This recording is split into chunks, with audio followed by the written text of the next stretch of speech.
You get there first, like Mark and Brown, I get there first. Okay, we'll start again. Good morning. Good morning. As usual, I won't be taking comments while I'm speaking, but I plan to leave time for discussion at the end. So I'm going to introduce my topic today by personifying it as a voice speaking to you. So when I'm finished, I'll tell you who is speaking. I began influencing you when you were a small child. I am always in the shadows, watching for the right opportunity to weaken you. Sometimes I like to confuse you. I encourage you to make a decision, and then after you do, I criticize you for it. I whisper, your life is about what you do for people. They really don't like who you are. If they knew the real you, they would abandon you. I come to you now when you have made a mistake, and I remind you that you are not as good as you think you are. I continue to whisper my thoughts about you until you agree with my view of you. When you feel left out in any situation, I remind you that you are not as valuable to others as you would like to be. When you try to defend your position, I assure you that I am right, and no one really wants you. When you close your eyes to sleep, I remind you of your failure to be who you want to be. I bring up the times when your words and actions have hurt others. When you look to God for hope and peace, I whisper, God doesn't love you or hear you. Slowly, I have gained more control. You are too weak to resist. You will never be free of my influence.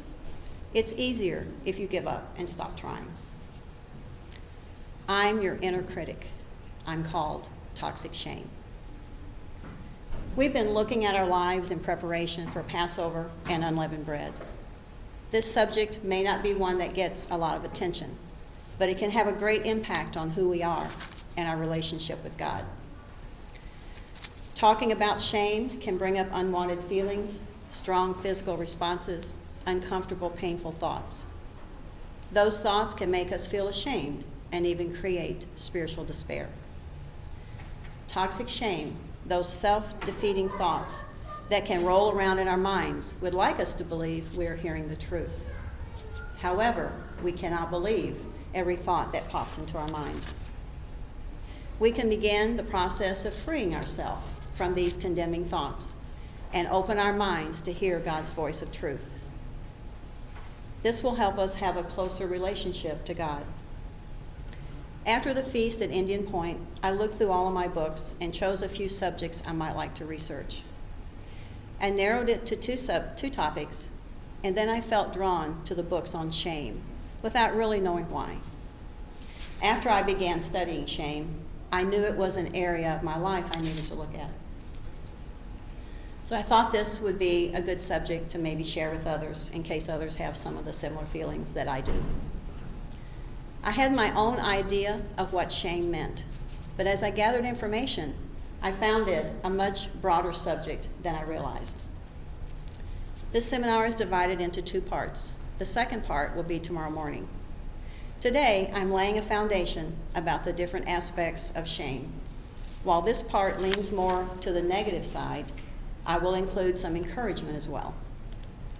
Tomorrow, we will look at ways we can begin to heal from toxic shame. I feel it is very helpful to know what shame is, how we take it in, how it can cause great human suffering, and how to take needed steps to heal and free ourselves. There are 96 verses in the Bible that contain the word shame. There are 155 instances where the word ashamed is used. I'll start with Genesis 2:25. Genesis 2:25. And the man and his wife were both naked and were not ashamed. After eating from the tree, they felt shame and hid themselves. Genesis 3:9-11. Genesis 3:9-11. But the Lord God called to the man and said to him, Where are you? And he said, I heard the sound of thee in the garden, and I was afraid, because I was naked, and I hid myself. God said, Who told you you were naked? Have you eaten of the tree which I commanded you not to eat?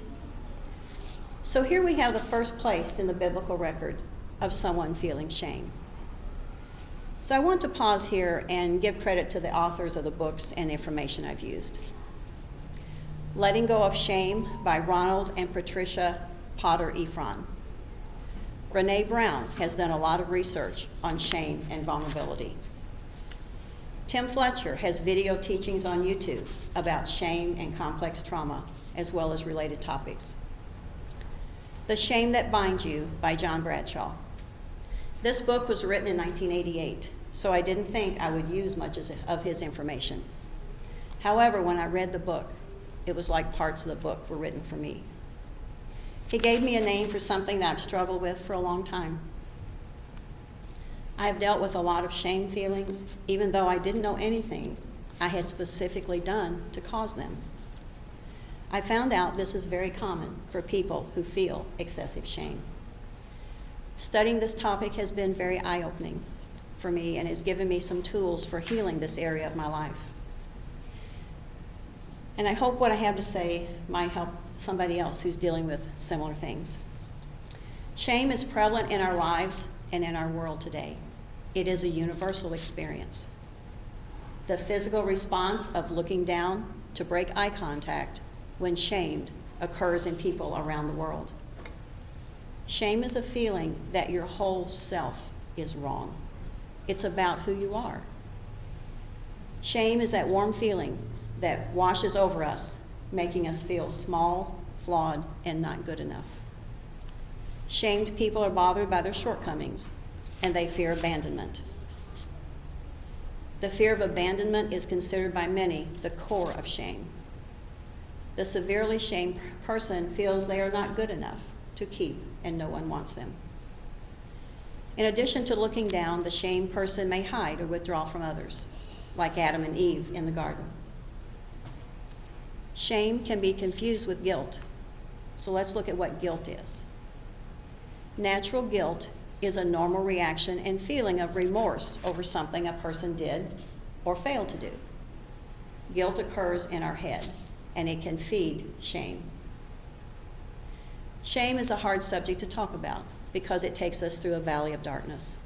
We may have to walk through this valley a few times before we come to the top of the mountain.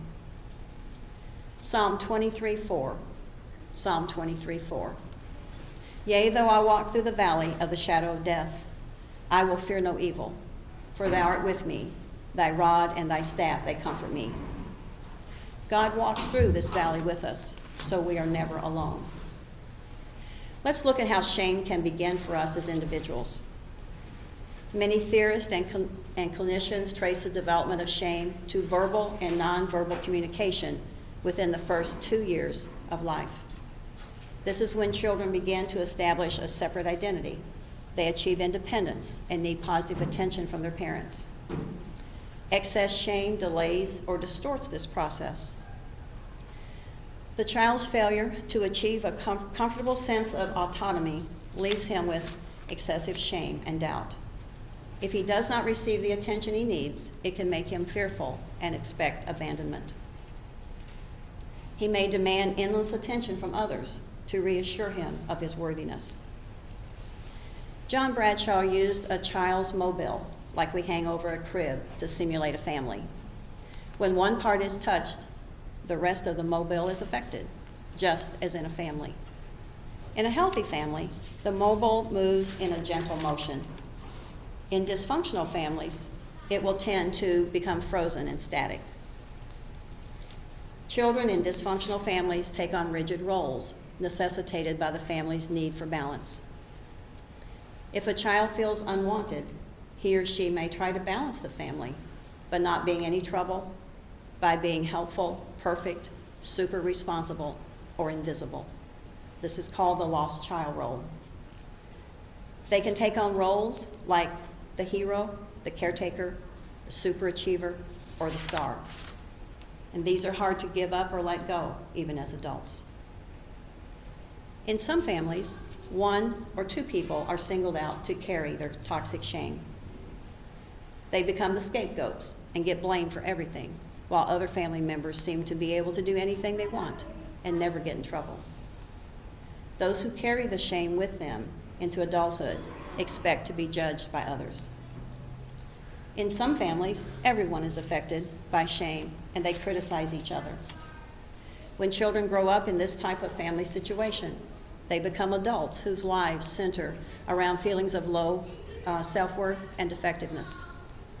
While some parents treat their children badly, virtually no parent deliberately sets out to ruin the lives of their children. No family is immune from occasional shaming episodes. The big difference is that a shame-based family does not try to control this behavior. As adults, we become responsible for our own shame. Our parents did their best with what they had. This is not about blaming others. Shame does not have to condemn anyone to a miserable life. Children can feel they are not good enough. If nothing they do measures up to the parents' standards, they never get complete approval. They grow up, and even as adults, they still try to win their parents' love, approval, or respect. They may grow up and marry mates who repeat the same pattern of non-acceptance and disappointment. Parents who threaten to withdraw their love and use the fear of abandonment to control their children do not realize they are deeply damaging the child's sense of worth in the process. The message to the child is, you are only worth loving when you behave. The rejections of a child that promote excessive or toxic shame are those that are important, traumatic, or repeated. A slip up here or there doesn't necessarily cause trauma. A child may fail to develop a strong sense of who they are because they can't establish boundaries that will be respected between themselves and others. Shame-based families have secrets, and children are not allowed to talk about those things to others. Doing so may bring punishment. These families feel that others would scorn them if they knew these secrets. Family secrets can go back for generations. They can include suicides, homicides, incest, addictions, public loss of faith, financial disaster, and other things. This is a delicate issue and a whole discussion topic in itself. Dr. Daniel Amen says keeping family secrets can be extremely harmful, leading to anxiety, shame, trust issues, resentments, stress, and sometimes to the use of addictive substances as coping mechanisms. I would say how to handle these kinds of secrets needs to be considered carefully. There needs to be a way for one person to find peace without destroying someone else. Now I'd like to talk a little about shame and control and how they're connected. When a person is shamed on a regular basis, they lose their personal power. One way shaming relationships will keep one member in control of the other. Shame increases power differences over time.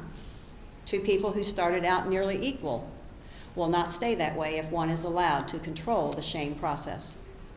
The shamer will gradually gain control of the relationship. Those who feel they must control everything fear being vulnerable. To be vulnerable opens one up to the possibility of being shamed. Control is a way to ensure that no one can ever shame the individual again. It involves controlling personal thoughts, expressions, feelings, and actions. It also involves attempting to control other people's thoughts, feelings, and actions. Control is the ultimate villain in destroying intimacy. We cannot share freely unless we are equal. When one person controls another, the equality is ruptured. The beauty of relationship based on mutual respect and dignity is lost. Some shamers use public humiliation to cement their power. Here, the shamer calls attention to another's deficits in front of other people. An example could be a woman who stresses her husband's clumsiness or his small paycheck. She may mention this at a party out of thoughtlessness or frustration. Doing this can make her, the shamer, seem superior, unless her husband challenges her. She is gaining power and control over him. Both people are harmed in a shaming relationship, even though the shamer seems less harmed. I'm going to give some examples of how shame might show up in our life. A 2-year-old child explores the world. She finds a special place in the garden where she digs happily in the soft soil. She feels proud of her accomplishments. Look at me, she wants to tell the world. Look at what I can do. I'm good. Just look at you, shouts her mother. Look at this mess.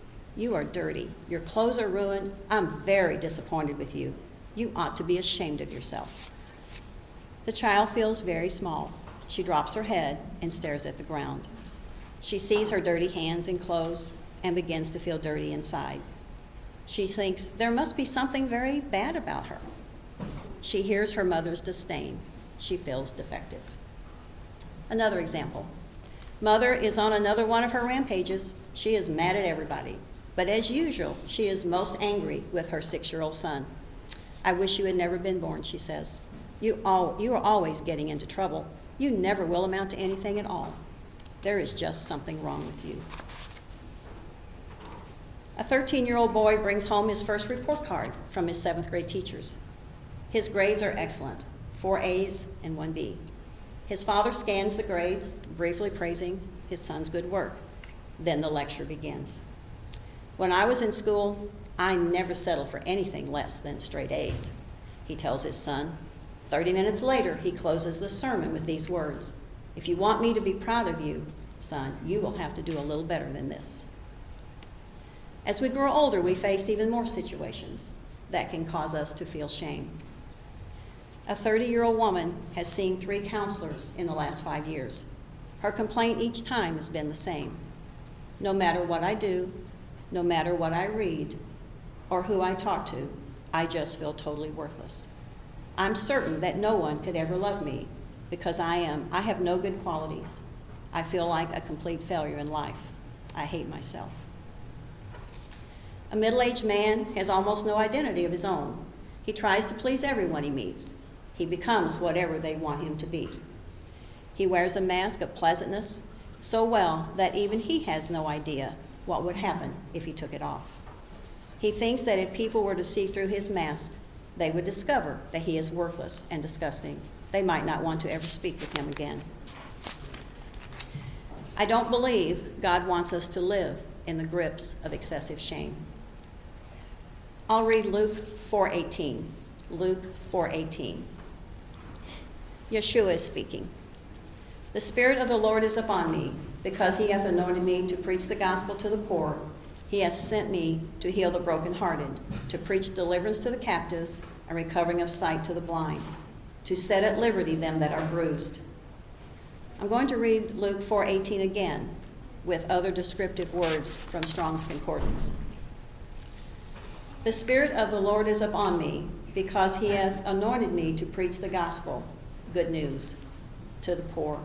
He has sent me to heal, to make whole the brokenhearted, broken to shivers or bruised, to preach, which is proclaim or publish, deliverance, which is freedom, pardon, forgiveness, liberty, or remission, to the captives, a prisoner of war, and recovering of sight to the blind, physically or mentally, to set at liberty, freedom, deliverance, forgiveness, and remission, them that are bruised or crushed.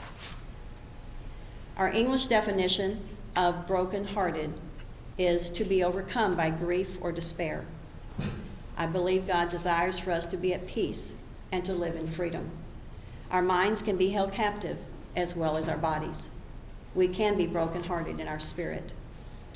We can be blinded both physically and in our understanding. Anxiety and depression are 2 examples of mental pain which can cause debilitation and take away our personal freedom.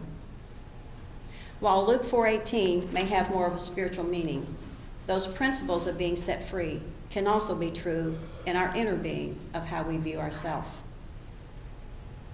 The sudden feeling of strong shame is an overpowering experience. One moment earlier, we may have been fine, full of energy, self-worth, and joy. Then something happens. Perhaps something as trivial as noticing a stain on our clothes, or more obvious, like our boss, husband, or wife yelling at us about a mistake. While we would like to keep our composure, our body reacts anyway. Our face gets warm, our head bends down, forcing our eyes to look at the ground. Our chest can become heavy, our heart can pound. Our emotion triggers our gut and we feel nauseated. We are ashamed and we may revert to feeling like a scared child. Here's an example of an adult who has carried a lot of shame from childhood that stays in the shadows until she goes home. It only happens when she returns home for visits and holidays. She starts to feel small by the time she opens the door. Then she gets weak and sick to her stomach. She may be 35 years old, but she can't stop those feelings of shame from coming back. "Oh, there you are," says her mother. "Looks like you put on a few more pounds, dear." Sadly, I've read or heard many similar situations. For a relationship to be free from shame, it must be built around respect. In short, shamers diminish the people around them so they can feel better about themselves. I'm going to read an example of how a small mistake can open a door in our mind, which allows our inner critic to spiral us into toxic shame. A middle-aged man has a secure job with a small firm. His chances for advancement seem excellent, and he consistently gets positive work reviews from his supervisor. He knows that he is well regarded by his peers. One day, his boss criticizes him for a small mistake. Perhaps he was late to a meeting. Maybe he forgot to send along an invoice with an order. Very little damage was done. His employer simply calls the problem to this man's attention without attacking him. Still, the man feels utterly defeated.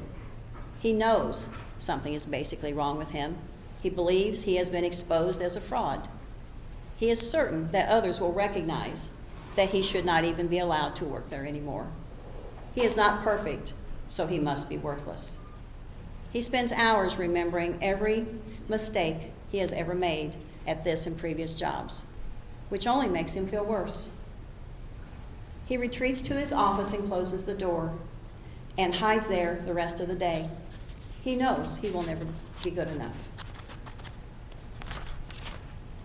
The shame spiral is one of the most devastating aspects of dysfunctional shame.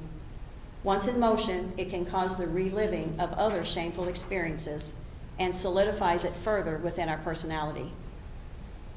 We may call ourselves terrible names, which add to our shame. Toxic shame that isn't dealt with and removed gradually turns to self-hatred. This happens one insult at a time. People who are deeply shamed have negative thoughts with great regularity and may assume everyone does. They may believe others see them as defective too. They have created a myth about themselves and the world. Any praise that comes their way is received with the thought, if they only knew how badly I've really done this job. Or the person is just making fun of me, pretending to like what I do. They simply do not hear a combination of praise and criticism as a balanced mixture. They accept criticism as deserved and praise as phony or misguided. There are many responses to being shamed. Some are, we may feel a loss of energy, we emotionally withdraw, we feel defective, unwanted, weak, worthless, or paralyzed so that we can't do anything. We may move toward trying to become perfect and try never to make a mistake again. We can also become critical of others over their insignificant mistakes. We can feel superior to hide feelings of inferiority. Rage is another response, attacking someone verbally or physically over an unintended oversight. Shame experienced at its worst makes a person feel they should not exist, but not necessarily because they have done something wrong. When we think people don't want us, that can easily translate to God doesn't want us. The shamed person can encounter a spiritual crisis at their very core. That person might ask himself if he's some dreadful mistake that nobody would want. Would even God forsake him? Is he worthy of love?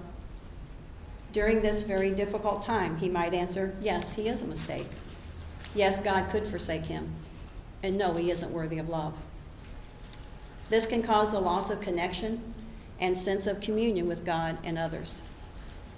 This results in the person being isolated from all external sources of comfort. The person feels alone at the center of their being. I believe this type of experience can happen to those who have given their life to God as well. Even though God has set us free, we still have to deal with our humanity and our past experiences. The shamed person can feel worth less than anyone else. They may hope to be tolerated, but see no possibility of being embraced or cherished by others. During strong moments of shame, a person may consider suicide. Feelings of shame create painful ideas and attitudes about ourselves that are often not true. Let's look at 3 examples of how we shame ourselves. She has always felt different. Her speech impediment is so small that hardly anyone notices it, but she can't get it out of her mind. Now she tries to guard everything she says, speaking slowly and carefully when she has to, and often saying nothing at all. She is certain that people will laugh at her if she stumbles over a word. She has kept her problem a secret, even from her good friends. Another one. I call myself the most terrible names. Sometimes it's because I've made a mistake or said something dumb. Sometimes I haven't done anything bad at all that I can think of. I hear this voice inside screaming at me that I'm the most miserable excuse for a human being that ever walked the earth. The rest is unprintable. I feel loaded down with self-hatred. I feel totally empty, worthless, and useless. My life has lost its meaning. I set goals for myself that nobody could meet, and then I despair about my failures. No matter what I do, I can never be good enough to please myself. The funny thing is that I put all this pressure on myself. Nobody else is unhappy with me. Why can't I live with myself like everybody else can? Shame thoughts become a deeply ingrained way of thinking and can become automatic. These thoughts are experienced as true and are not challenged. This contributes to spiritual despair. This is Ellen's story. It illustrates how a deeply shamed person loses energy for constructive action. A 30-year-old woman with a long history of alcoholism, Ellen entered an outpatient chemical treatment program, and at first she did quite well. She stayed abstinent from alcohol and worked hard at the program. She felt healthy pride in her progress, and she began to hope that she could stay straight after she finished the treatment. But the thought of success was difficult for Ellen, a woman who, before treatment, had failed at almost everything. Without much warning, she found her old self-shaming ideas returning. Ellen, you're no good for anything. Why bother to stay sober when nobody will ever love you? You don't deserve to lead a good life because you're just a lousy person. Why don't you admit that you're hopeless and quit playing games? You might as well get drunk. Nobody cares. These thoughts were so familiar that Ellen didn't bother to fight them. Instead, she accepted them and quit treatment only a few days before she would have completed the program. She eventually used drugs again to confirm to herself that she was a failure. Her habitual shame reasserted itself, causing her to withdraw and isolate herself again. Shamed individuals often have perfectionistic traits, even though deep down they are imperfectionist. The house must be spotless before company arrives. A project never gets finished because it has several flaws. Failures are easily remembered while accomplishments are forgotten. The failure seems permanent and cannot be redeemed. Successes, however, seem temporary. They could vanish in an instant. Shame is never far away. When we feel shame, we need to face it and listen to what our body is trying to tell us. The person who can listen to and challenge his toxic shame instead of running away from it will eventually feel better about himself. He will gradually gain more self-respect. Next, I want to talk about allowing ourselves to feel our emotions. We need to take steps to actively feel our feelings so we can heal. Emotions give us the fuel or energy to act. This energy moves us to get what we need. When our basic needs are being violated, our anger moves us to fight or run. Our anger is the energy that gives us strength. Anger can become connected to shame. When a person feels angry, he also feels shame. As anger is shamed, it is repressed. It is turned inward and taken inside the self. This is a defense mechanism. Today we call it stuffing our emotions. Once this happens, it becomes automatic and goes unconscious. The energy clamors to be expressed as it grows more and more inside of us. One day it erupts, and the person may not know what happened to him or what caused him to blow up. Children can be shamed for crying or are bribed and rewarded to stop crying. Sometimes children are told after a certain number of minutes that they have cried long enough. Children can be condemned, ridiculed, hit, or spanked for crying, as in, I'll give you something to cry about. To hold these emotions in is to freeze them inside. Emotions need to be expressed in a safe way so no one is harmed. Teasing can be done in a way to shame children or adults. Older siblings can deliver some of the cruelest teasing of all. Being shamed creates a lack of self-trust in a child. They stop trusting their own eyes, judgment, feelings, and desires. Discounting feelings causes confusion for children and adults. Even joy can be shamed. When we are happy, excited, and joyful, we are told to beware. Examples are, don't get too puffed up, pride comes before a fall, or just remember there are starving children in other countries. This shows up later in the experience of feeling shame every time we feel really happy or when we are very successful. Toxic shame creates human doings instead of human beings. Human doings are people who have to do to be okay. However, no amount of this kind of doing can change toxic shame. People become human doings because they fear looking inside. It can seem too painful or hopeless to face what they might find. People seek relief from their inner pain by distractions from someone or something outside that alters their mood. One of the most identifiable aspects of shame is addictive behavior. Like alcohol, drugs, and food are common ones. There are other addictions which may be overlooked. Some are shopping, workaholics, hoarding, reading, gambling, exercising, watching sports, watching TV. They are only addictive if they have negative and damaging consequences and are out of control. There was a small study on activity addictions done at a retreat with 10 CEOs of companies. The CEOs were asked to avoid anything during the 4-day weekend which would take them out of their feelings. They were not to read, drink alcohol, watch TV, talk about business, use the phone, exercise, etc. By the third afternoon, this troop of dynamic, high-rolling superachievers were all depressed. They were in touch with their emptiness and loneliness. In many cases, their children were in serious trouble with drugs or the law. The children were carrying the parents' loneliness and pain. This study was recorded in John Bradshaw's book in 1988, well before each of us began carrying a cell phone with us everywhere. At the feast, Lisa discussed screens and how their overuse can adversely affect our lives. How would we react if we did a 4-day retreat like the CEOs in the study? How about one day without our phones? I know it'd be hard for me. It is hard to be still or just be, although I think this is very beneficial to do. I realize this is a lot of information, and I hope by using examples, it helped to explain the many faces of shame.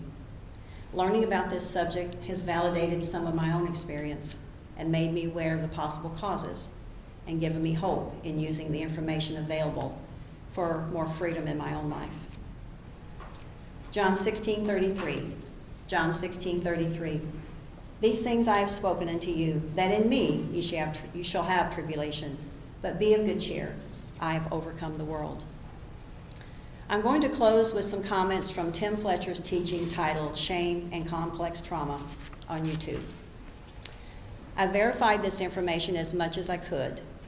A few of the points I will mention may have been talked about in the Chosen series, for any who've watched it. This part of his teaching is about Yeshua choosing some of his disciples. Matthew 4:18 through 22. Matthew 4:18 through 22. And Yeshua, walking by the Sea of Galilee, saw two brothers, Simon, who is called Peter, and Andrew his brother, casting a net in the sea, for they were fishermen. And he said unto them, Follow me, and I will make you fishers of men. Immediately they left their nets and followed him. Verse 21.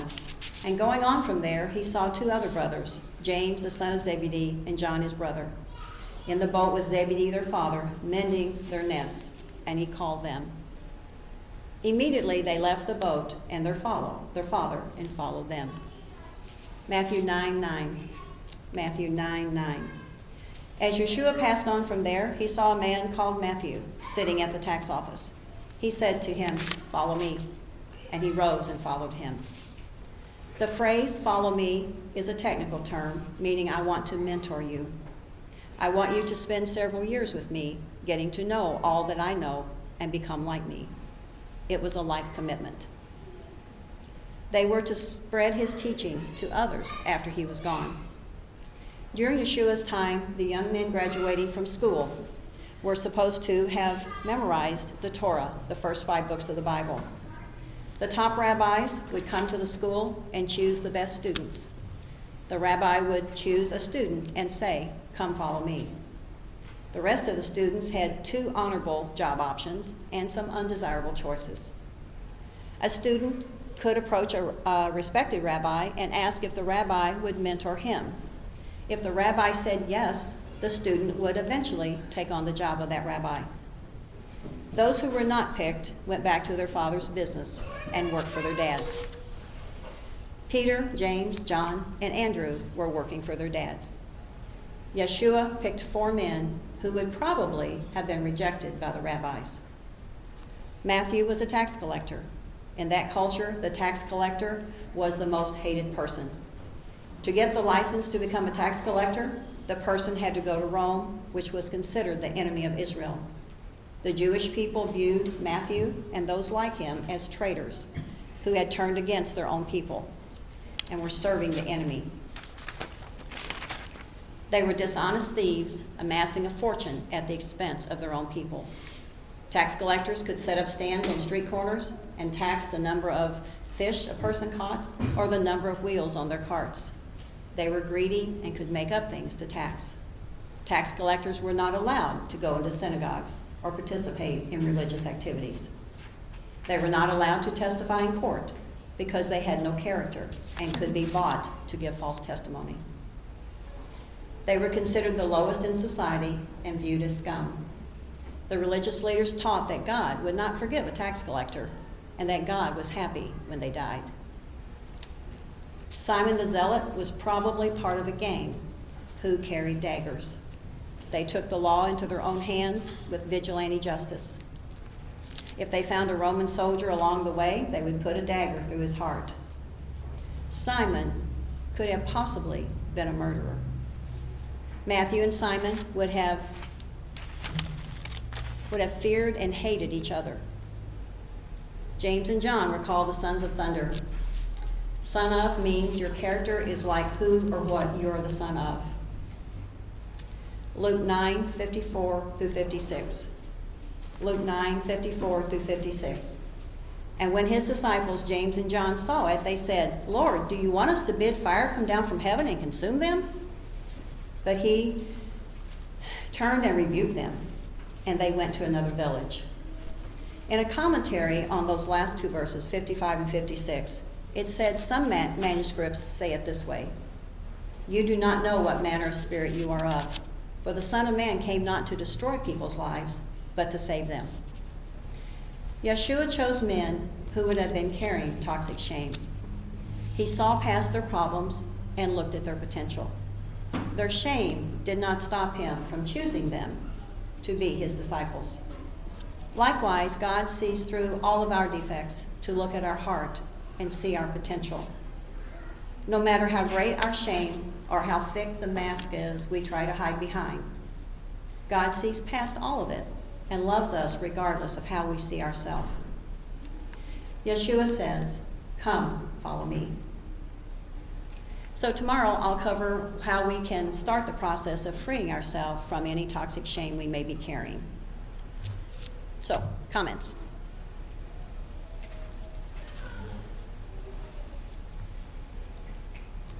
There is such a close relationship between guilt and shame. You did define it. Could you define that once again? How do you distinguish between guilt and shame? Okay, so without looking back in my notes, guilt is about feeling remorse over something you did or didn't do.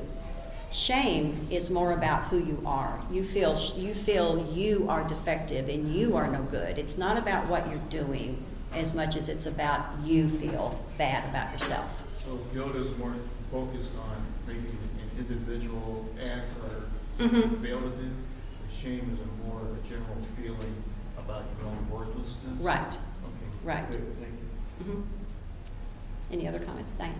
So I made a note that you had said something about that boundaries are hard to set Mm-hmm. with people that are feeling shame. Mm-hmm. And when you said that, it was like a light went off in my head because one of my younger sisters, she's the middle of us three. Mm-hmm. It's been so difficult for me to explain to her how to set boundaries with her children, her daughters. And I think the root of it is the shame that she feels. She does feel guilt over some previous decisions that she made Mhm. as the girls were growing up. And because of a choice that she made, she feels shame. Mhm. That leads, and I can trace it all the way back Mm-hmm. to my sisters when she was little, because she was the one that my mom singled out Okay. and gave her and set her up for a feeling of worthlessness. Mm-hmm. So she's got the shame and the guilt, and I don't know, I mean, I'm not looking for answers, but I don't know how she can break away from the cycle Mm-hmm. that she's found herself in. It's like that little whirling dervish. Right. And so when I talk to her, it's just very hard for me to convince her that this is a situation where a boundary needs to be set. Mm-hmm. But I think it's difficult Mm-hmm. for her. And so I just wanted to make a comment that that was like right on Okay. for her. Yeah. Now I understand it better. Mm-hmm. Well, that's what I felt after reading this, the books and studying it. It's like, so why do all of a sudden I feel really bad about myself when it's not like I just hit somebody or I did something. It's just, it comes over you. And it's like you can trace it back to some of the things that happened to you in your past. And she can see perfectly fine, but then there's a trigger. Mm-hmm. And that's what you've described, because there's all of a sudden a little trigger, Mm-hmm. and that feeling comes back. Anybody else? Oh, Cynthia? I think you're right. The Chosen did a wonderful job of portraying the fact that that Jesus chose the disciples and where they were, Mhm. and Peter's feelings of worthlessness and that God would choose him. And then for Jesus to in the Chosen, the way they portrayed it, for Peter to be experiencing those feelings, Mm-hmm. and then when Jesus chose Matthew, and Peter's like, wait a minute, you're not going to choose him, but then to realize, wait a minute, he chose me too, after everything I did. Mm-hmm. You're right, they did a really good job of portraying. Well, see, They did. see, I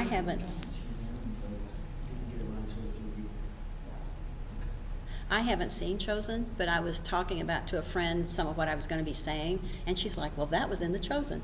Well, that's in The Chosen. So it's like, that's why I put that in there for anybody who has watched that. So it'd be interesting to see. But when Tim Fletcher gave that teaching, he had a whole series, but that was the end. This man, he gives general information, but then at the end, he said for Christians who want to watch this part, and that's when he gave this part about the disciples. And I had never thought about that, and I thought that was really, really good. We think of the disciples on this high pedestal, but that's not where they started. So. Any other? Amy? So if there is someone who's feeling ashamed, how would we help them? Well, you can be accepting and loving and encouraging, but I think it's something that they have to address themselves. They have to realize that's where they're at too. But to just be as encouraging and loving as you can, because there's only so much we can do, to help somebody else, but we can, when I hear people call themselves bad names, I'm thinking, oh, don't call yourself that. That's not what you are. And just trying to encourage people. That's, in a nutshell, about all I can say about it right now. Well, Anybody? Yes. I don't feel like guilt's a good, isn't that how the Holy Spirit can fix us if we're doing something wrong? Oh, it's not, okay, so part of what I will say will be in tomorrow's about how to, the more positive and how we deal with it. But yes, and guilt, yes, you see what you've done wrong and you changed it, but you don't live in guilt. Right. It's like in shame. You might realize you've done something and you feel shame, but you don't live in it. You use Like it. Worldly sorrow worketh death, but Right. godly sorrow which worketh repentance, Right. which is the decision, I don't care if something as superficial as forgetting to get gas before Sabbath, which I've done I don't know how many times. It's like, I think I'm smarter than that, but I've done it, but it's like, and decide, to make it a point, don't do that again. And Yeah. it's not that big a deal, but as far as reliving it over and over and over again, I don't really, Yeah. I think some people do well, think that way obviously, more than sure they others. do. Right. Sure they do, And then you just keep condemning yourself. yeah. Instead of being realistic, okay, like you said, I made a mistake, I need to try to correct it, and I'm going to work on it till I correct it. You're working toward a I've met positive. Hundreds of people in recovery that had scars from their childhood. It's like, I try to focus on the good. My parents could have, I got a master's degree in what bad parenting really is. I know somebody that watched his stepdaughter murder his 2-year-old sister. But the fact of the matter is, when it comes to my parents, I gotta tell you, I don't miss them a bit. But I just, Yeah, we have a lot of hurts from the past. Jeannie? I've been thinking about, because, you all know that Naomi had an accident when she was 7 with a lawnmower. She was run over by a lawnmower and her brother was driving it. And just this issue has come up in the last 8 months where her brother feels very guilty about it. Now that guilt didn't come from his purposely doing it. It came from the shame from the kids telling him that he was trying to kill his sister. And so he has been battered into thinking he's guilty, Right. but he hasn't ever dealt with this. And so in recent months, he's been trying to deal with it. And I can see where guilt kind of intertwines with shame. And you can actually feel guilty about something that was never in your control to do, Right. because she jumped out from behind the tree and slid underneath the mower. So it was not his fault in any way. He wasn't driving reckless or anything like that. But the kids in school changed that all around to Right. be that he was chasing her with the mower and he ran over her. So I can see where guilt a lot of times can be, even if it's something you haven't done, you think you've done because Right. you've been shamed into thinking you have. Right. And the hard part about this, there's too much to put in one seminar, but a lot of those things I talk about tomorrow. And then the upbeat part. This was more negative, and that's why I was concerned about doing it, because there's so much negativity. but trying to introduce, there's some positive things. And then, some of these things we're talking about, it's gonna come up tomorrow. And so, yes, Liz? I was thinking about, how shame, to my mind, I correlated it to a direct fruit of, not realizing that we have the power of life and death in our tongue. Mhm. And when we're speaking things in a certain way that comes across negatively, then that brings that fruit of shame on others. So like it's, if you are focused more on your tongue bringing life, then your fruits will be positive. Right. That was just my thought while I was listening. Mm-hmm. Well, you know, like you talked about, Jeannie was talking about the kids at school, I've seen hundreds of instances where the kids can do all kinds of mean things like that. This homeschool is the best thing that ever happened to kids. Let them grow up and get some maturity on them, because they're gonna encounter people in adulthood that are that mean. But by the time they grow up and get some maturity about them, and that stuff will bounce off. And like that ridiculous telling him he was chasing her. Well, the shame was so great that he pretended like he was being bullied at school because he was small. And that was one of the reasons I moved to Valley Park out of the Jefferson County area, Yeah. was because he was being bullied constantly. But I thought it was because he was tiny. And he's just come clean with me that it wasn't because he was tiny. It was because he ran over his sister with a lawnmower. And the school wouldn't let him forget it. So that shame increases exponentially because he hides it. He didn't tell me what the reasons were he was being bullied. He didn't share that with me because he was so ashamed. Mm-hmm. And Surely. they convinced him to be guilty.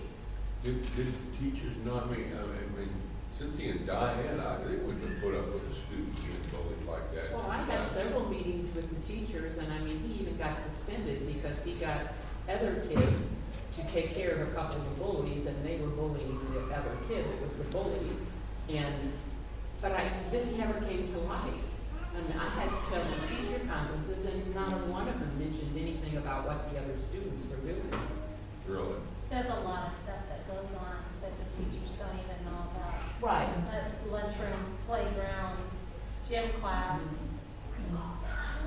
So I think that the shame evolves into guilt when you can't handle that much persecution. Right. Don't they have monitors out on the playground anymore like they Yeah, do? they do, but One person for 20 kids. Yeah. Well, this was in junior high, it was no playground. yeah. I mean, this was in the lunchroom, this was in the classrooms, this is changing classes, just knocking his books out of his hand, calling him a murderer or attempted murder. You know, he's gone through a lot of it with me, and I felt bad that he wasn't able to just tell me, Yeah. you know, it's not because I'm little. But he told me it was because he was little. And I just kind of like, I couldn't understand how somebody could be picked on just because they haven't grown yet. Mm-hmm.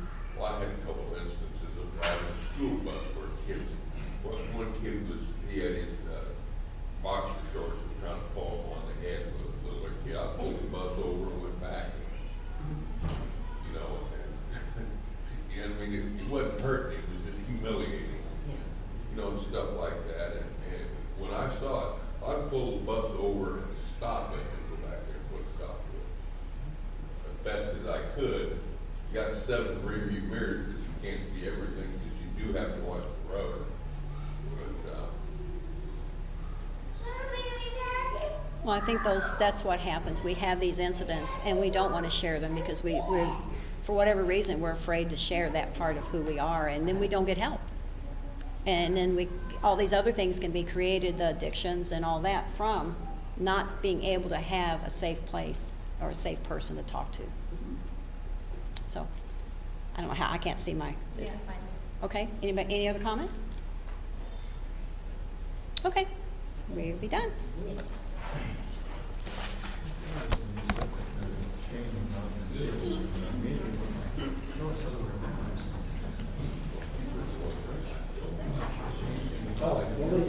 I agree.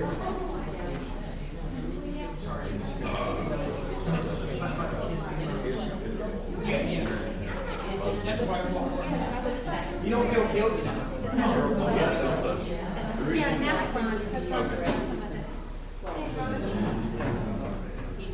I think he would be afraid to say, There must be some control somewhere. even though I never accepted. Whatever, What is that? What is that? this here, I think it's for adjusting height.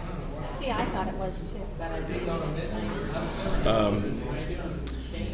Whenever she'd speak, the buzzing goes away. I don't hear it here, but over there. Yeah, I know. I was sitting over there and I'm thinking, what is buzzing? Yeah, it's either, okay, either like the pickup is too high and then the volume is too low. Yeah, you'll have to ask Ron because he was messing with it earlier. Test, yes.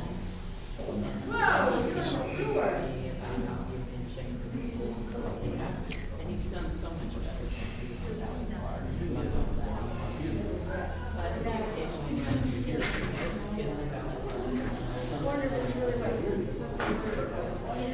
he is taking more. He just stands and pleads.